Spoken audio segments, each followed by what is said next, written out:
Back at my bivouac spot. Whew.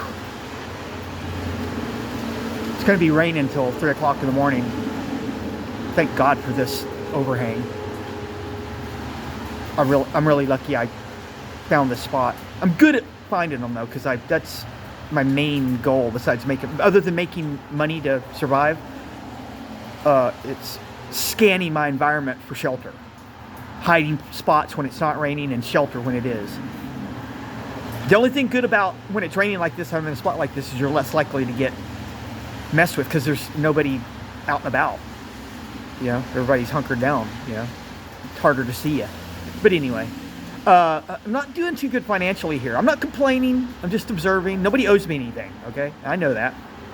But there are better spots where you actually, you know, can do pretty good hourly take. You know, I mean, $25 an hour as opposed to $2.50 an hour. You tell me which one you'd prefer.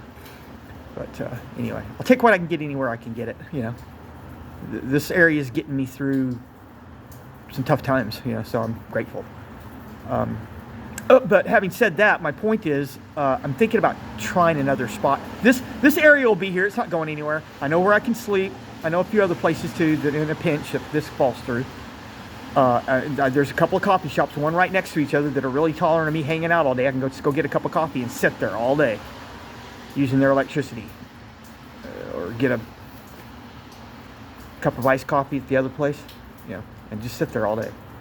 And they won't tell me to leave. They won't, because there's a lot of places you go to, like at McDonald's, and order a coffee and try to sit down, and 30 minutes later the manager's coming over, hey, 30-minute limit. Oh boy, really? Okay. So that's not good. I'm thinking about trying another spot. It's going to be Saturday, Sunday, and Monday. It's going to be sunny and no rain. So I'm thinking about trying another spot up north, closer to the river, to the Arkansas River, because you never know. Right over the other side of town, it can make all the difference in the world. You know, I can go over there and all of a sudden, boom! I'm getting really good at reconnoitering places using Google Maps, the satellite view overhead, to really get an overview, and then I start looking at the pictures. I pinpoint locations and look at the pictures and spin around and move up and down the street, try to see what kind of overhangs there are, and you know, see if there's traffic lights or stop signs at the intersections where I want to try to, or the exits to stores where I want to try to find a sign. You know what that is, right? It's, you're holding a sign that says help. Mine says help. So yeah, I'm thinking about it. I'll make up my mind tomorrow, but I'm thinking about it. Because I always roll over there, and if it doesn't work out, I could roll back.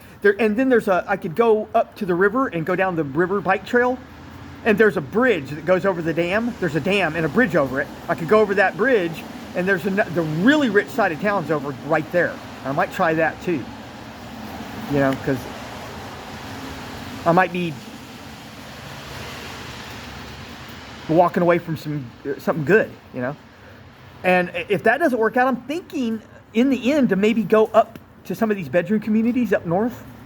Because I was up at this one spot that's about 30 miles north of here in a motel room, and I was breaking in $275. That's how much I needed to pay the rent and buy enough food to get me through the week. And I was doing it week after week after week for like 3 months. The cops were letting me get away with it. I was lucky because they didn't have to. I saw them go by and nobody told me not to. Finally, this time, when I was there this time, cop finally came by and said no. And you can't defy them. Once a cop comes by and says no, if they see you there again, they're, hey, I told you, you know. So I don't play that game, you know. I don't try to antagonize cops, because that's, you're defying them then, okay? But I'm thinking that some of these other towns that are like right around the same road going out there, I might be able to reproduce the same results I was in that town and get away with it for a while before the cops come up. No, you got to be 100 feet. Because you have to be right at the light. You can't be 100 feet down the run because people are passing you and they're lining up behind you. They're just not going to call you over. There's a psychology about it. And that just blows the whole psychology of it, being back behind them where they pass you. And you can make some money, but it just cuts it way down when the whole line's not looking at you while they're waiting for the light. You're in the rearview mirror, forget it, man. It's easy to ignore you then. which is fine, but it's not that fine. Yeah, because really, kind of like to jump on the train to Chicago. It'd be really nice. I'd kind of like to go to a motel room for a little while. It'd be nice to go to one of these bedroom communities up north, the suburbs, I guess you'd call them, and rake in a couple $100. If I could rake up the money now, soon, to get an Amtrak ticket out of here, I'd go down to the Amtrak station and buy one for far in the future. Because the longer in the future you buy it, the more in advance you buy it, the cheaper it is, and the more likely you are to get a space on the baggage compartment for your bike. Because otherwise you have to load it in a box. You have to tear it all down. I don't like doing that. It damages the bike. You can counter thread stuff and strip stuff, and it tears it up. Tearing it down and putting it in a box, I don't like doing that.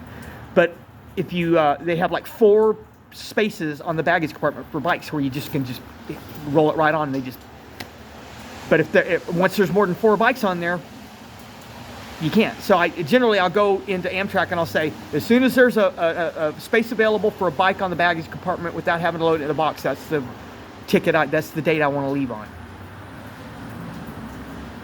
And every time I do that, it's like the next day, no, it's not available because people have reservations. And like 4 or 5 days later, and it's like the ticket's $30, $40 cheaper because it's farther in advance. You get burned when you go on the day and buy the ticket for the first thing smoking that night or that day. They charge top dollar then. Now, I kind of do want to ride up to Chicago just because now that I'm a content creator on YouTube, I want to create some content. This is boring. I know it's boring. Nobody's going to want to watch this for very long. A bike trip up to Chicago. Somebody might want to watch that, And I can showcase my kayak that I'm going to be using because I'm going to be going right through that town if I ride up there. I want to see it. I want to see how it is and double check on it and gloat over it because I'm pretty proud of that thing. I'm halfway scared of it too. These kayaks are made for, fishing on a lake, man, okay? Going out for the day. That's the only thing I see them used for. I've watched YouTube videos of these Hobie kayaks and they're just going out in the lake, doing a little fishing, coming back, getting the boat ramp, load it up on the truck and go. I went 1,200 miles down the Big Sioux I went from Sioux Falls, South Dakota, all the way down the Big Sioux River to Iowa, to Sioux City, Iowa. I went to South Sioux City in Nebraska, actually. It's right across the river from Sioux City, Iowa. And then that's the Missouri River. I went all the way down the Missouri River to St. Louis, to the Mississippi. Went all the way down the Mississippi to New Madrid. 1,200 miles, 2 months. I felt like I did pretty good, but my mom said I looked like a skeleton when I went and knocked on her door after I got off that trip. She was horrified. I could see her just, holy shit, you look terrible. Do I? Yeah, you're skinny. She might have had a point there because like a week later I was in the hospital with COVID. I think I wore myself down, and when I got exposed to it, it hit me hard. I think that had something to do with it. So I'm halfway scared of it. But it was 2 months, 60 days on the river. Beat the crap out of myself. This time it'll only be like 30, half the time. So, but still, it's scary, man. And I'm starting to get into alligator country. I'm going to be camping on sandbars with alligators, okay? No shit. Anyway, I'll let you know how it turns out.